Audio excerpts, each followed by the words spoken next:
السلام علیکم ورحمۃ اللہ وبرکاتہ۔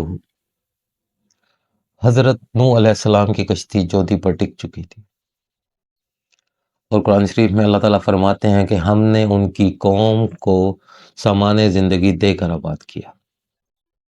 حضرت نوح علیہ السلام کے 3 بیٹے تھے۔ حضرت نوح نے ان تینوں بیٹوں کو دنیا کے مختلف حصوں میں بھیجا تاکہ زندگی دوبارہ سے آباد ہو سکے۔ حضرت نوح کے ایک بیٹے سام، جو کہ یمن اور عمان کے درمیانی علاقے الحقاف میں آباد ہوئے۔ سام کے 3 بیٹے تھے، ان میں سے ایک بیٹا عاد تھا۔ عاد انتہائی لمبے قد، مضبوط جسم اور عقل مند انسان تھا، اس لیے اس سے جو قوم آگے بڑھی اسے قوم عاد کہا جاتا ہے۔ یہ قوم انتہائی لمبے قد اور مضبوط جسم کی مالک تھی، اس کے ساتھ ساتھ یہ لوگ عقل مند بھی تھے، اور اللہ تعالیٰ نے ان کو بہت ساری نعمتوں سے نوازا ہوا تھا۔ اس قوم نے بلند و بالا عمارتیں بنانا شروع کی۔ ان عمارتوں کی بنیاد یہ پلرز پہ رکھتے تھے، اور پلر کا آغاز ہوا، اور یہ پر آسائش زندگی گزار رہے تھے۔ ٹھہریے، اس موقع پہ ہم ایک اور تخلیق کو بھول جاتے ہیں، شیطان۔ شیطان بھی یہاں پہ موجود تھا۔ اس نے اس دفعہ ایک نیا وار کھیلا۔ اس قوم کے ذہن میں اس نے یہ بات بٹھائی کہ اللہ تعالیٰ نے اپنے کام تقسیم کر دیے۔ اللہ تو ہے ہی، اس نے اپنے کام تقسیم کر دیے ہیں۔ بارش کا کام کسی اور کو سونپ دیا ہے، اور وہ بارش کا خدا ہے۔ خوراک کا کام کسی اور کو سونپ دیا ہے، اور وہ خوراک کا خدا ہے۔ اسی طرح مختلف خدا بنا دیے ہیں۔ اس کی وضاحت سورہ اعراف آیت نمبر 70 میں ملتی ہے۔ جب ہود نے ان کو اپنی طرف بلایا تو اس قوم نے جواب دیا کہ کیا تم ہمارے پاس اس لیے آئے ہو کہ ہم اکیلے اللہ ہی کی عبادت کریں اور انہیں چھوڑ دیں جن کی عبادت ہمارے باپ دادا کرتے آئے ہیں؟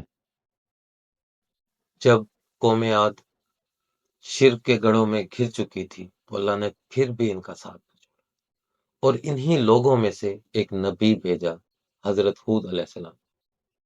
حضرت ہود علیہ السلام حضرت نوح کی 5ویں نسل میں سے تھے، اور سام کی اولاد میں سے تھے۔ حضرت نوح ہود علیہ السلام نے اپنی تبلیغ ان لوگوں میں جاری رکھی، اور واحد لا شریک اللہ کی طرف ان کو بلاتے رہے، لیکن یہ قوم ٹس سے مس نہ ہوئی۔ حضرت ہود علیہ السلام 50 سال تک ان لوگوں میں تبلیغ کرتے رہے۔ آخر کار یہ قوم اتنی متنفر ہو گئی کہ انہوں نے یہ کہا کہ تم کو ہمارے ان خداؤں کی پھٹکار پڑی ہے، جس کی وجہ سے تم بے وقوف ہو گئے۔ حضرت ہود علیہ السلام نے فرمایا کہ میں تمہارے ان خداؤں سے آری ہوں، اور تمہیں اللہ کے عذاب سے ڈراتا ہوں، ڈرو اس وقت سے۔ اور پھر یہ قوم بھی وہی الفاظ بولی جو حضرت نوح کی قوم نے کہا تھا کہ لے آؤ وہ عذاب جس سے تم ہمیں ڈراتے ہو۔ اور یہ تو آپ کو یاد ہے کہ جب اللہ کے عذاب کو بلایا جائے تو وہ پھر رکتا نہیں، اور وہ پھر آ کے رکھتا ہے، اور اس سے بچنے کی پھر جگہ نہیں ملتی۔ اسی طرح عذاب شروع ہو گیا۔ جو قوم اللہ کی دی ہوئی نعمتوں کو کے ساتھ پر آسائش زندگی گزار رہی تھی، اور اس وقت کی سپر پاور ڈکلیئر ہو گئی تھی، فاقوں پہ آ گئی، حتیٰ کہ ان کے حلال جانور بھی مر گئے، اور ان کو حرام جانوروں، کتے اور بلیوں پہ گزارا کرنا۔ اسی اثناء میں ایک کالا بادل نمودار ہوا۔ حضرت ہود علیہ السلام سمجھ گئے کہ عذاب آ گیا، تو اللہ تعالیٰ فرماتے ہیں کہ ہم نے ہود اور ان کے پیروکاروں کو وہاں سے نکال لیا، اور پھر وہ عذاب شروع۔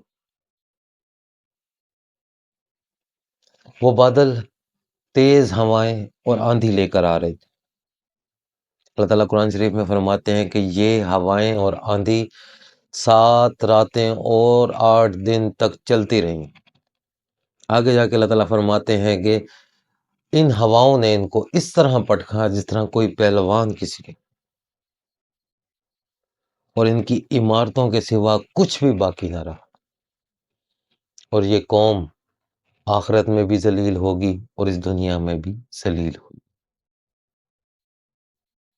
اہل عرب ان کی تاریخ کو جانتے تھے، اور حضور پاک صلی اللہ علیہ وآلہ وسلم سے آنے سے پہلے اپنے بچوں کو ان کی کہانیاں سنایا کرتے تھے۔ یہ جگہ آج بھی عمان اور یمن کے درمیان موجود ہے، جسے صحرائے احقاف کہا جاتا ہے۔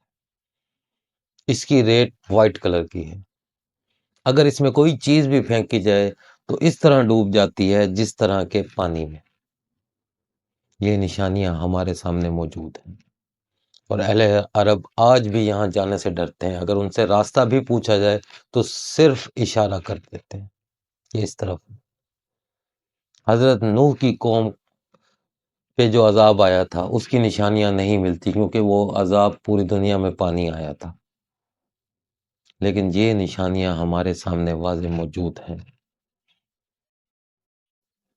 قرآن نے سب سے پہلے قوم عاد کی خصوصیات بتائی۔ ان خصوصیات میں ان کے لمبے قد ایسے جیسے کھجور کے تنے، اور مضبوط جسم، اور عقل ایسی کہ انہوں نے اس وقت پلرز کی مدد سے بہت بڑی بڑی عمارتیں بنائی، اور یہ ایک بہت بڑی ایجاد تھی۔ لیکن جب انہوں نے اللہ کے غضب کو پکارا تو ایک معمولی سی چیز، ہوا جو وزن بھی نہیں رکھتی، اس نے ان کو اٹھا اٹھا کر ایسے پٹکا جیسے کوئی پہلوان پٹکتا، اور اللہ تعالیٰ نے ان کو ان کی اوقات یاد دلا دی۔ یعنی کہ دعویٰ کسی چیز کا نہیں ہے، سب کچھ اللہ سے ہے، اور اللہ کے غیر سے کچھ بھی نہیں ہے۔ آخر اس قوم کا قصور کیا تھا؟ یہ قوم تو اللہ کو مانتی تھی، لیکن اس قوم نے اللہ کی خصوصیات دوسرے لوگوں کو دے رکھی۔ اس کی مثال عیسائیوں سے لے لیں۔ حضرت عیسیٰ علیہ السلام اللہ کے نبی تھے، لیکن اس قوم نے ان کو اللہ کا بیٹا بنا لیا، اور یہ کہا کہ اللہ نے تمام کام ان کے سپرد کر دیے ہیں۔ تو اس میں اور قوم عاد میں پھر کیا فرق رہا؟ اس کے بعد ہم اپنے مسلمانوں میں ہی دیکھیں ہیں تو یہ الفاظ ہمیں بہت زیادہ سننے کو ملتے ہیں: مشکل کشا، مشکلوں کا حل کرنے والا، داتا، غریب نواز۔ یہ تو اللہ کی صفات ہیں، اور ہم نے انسانوں میں بانٹی ہوئی۔ تو کیا فرق ہے آج کے ان مسلمانوں، عیسائیوں اور قوم عاد میں؟ آخر ان کا قصور کیا تھا کہ ان کو اس طرح عذاب دیا گیا؟ یہ ہمارے لیے مشعل راہ تھا، اور ہم اس کو بھول گئے، اور ہمیں اپنی ان باتوں کا بغور جائزہ لینا چاہیے کہ اللہ تمام کام خود نپٹاتا ہے، اور کسی کا عاجز نہیں ہے۔ وہ واحد لا شریک ہے، اس کے کن سے سب کچھ ہو جاتا ہے، اور وہ کسی سے کوئی مدد نہیں مانگتا۔ عقیدت سے انکار نہیں ہے، لیکن ہر عقیدت کی ایک حیثیت ہے، اور اللہ کے برابر کچھ بھی نہیں ہو سکتا۔ ہم جب عقیدت میں کسی کی حیثیت سے زیادہ اس کو عقیدت دینا شروع کریں تو وہ گمراہی کی طرف ہمیں دھکیل دیتا ہے، اور ہمیں چاہیے کہ جس کی جتنی حیثیت ہے اس سے اتنی ہی عقیدت، اور اللہ کو واحد اور لا شریک سمجھیں، اور وہ کوئی کام کسی کو نہیں سونپتا، وہ لا شریک ہے۔ اور یہ مثال ہمیں قوم عاد سے ملتی ہے، ان کا بھی یہی قصور تھا کہ انہوں نے اللہ کی صفات کو دوسرے خداؤں میں رکھ دیا۔ ہماری آج کی ویڈیو یہاں پہ ختم ہوتی ہے۔ ہماری یہ ٹاپکس اسی طرح جاری رہیں گے۔ ہمارے ساتھ جڑے رہنے کے لیے ہمارے چینل کو سبسکرائب، لائک اور کومنٹ لازمی کیجیے گا۔ جزاک اللہ خیر۔ السلام علیکم ورحمۃ اللہ وبرکاتہ۔